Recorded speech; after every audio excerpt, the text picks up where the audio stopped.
మరి ఇది అడ్డసరం అండి. మరి చాలా బాగా పనిచేస్తుంది.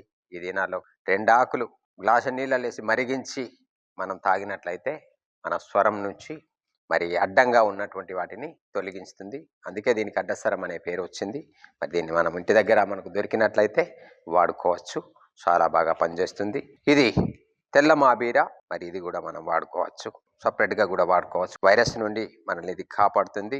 దీంతో మేము ధూపం శానిటైజర్ అనేటువంటి మెడిసిన్ తయారు చేయడం జరిగింది. ప్రభుత్వం నుండి పరిశోధన చేసుకుని సర్టిఫికేట్ కూడా మేము తీసుకున్నాం. మనము ఈ మునిగాకుని కూడా మనం వాడుకోవచ్చు. పౌడర్ చేసి వాడుకోవచ్చు, లేదా కూరల్లో వేసుకోవచ్చు. మనం దీన్ని పచ్చడి చేసి కూడా వాడుకోవచ్చు.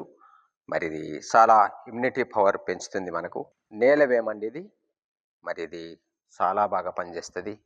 మరి అన్ని రకాల జ్వరాలకు ఇది చక్కని మంచి గుణకారి, మంచి గుణాన్ని ఇస్తుంది.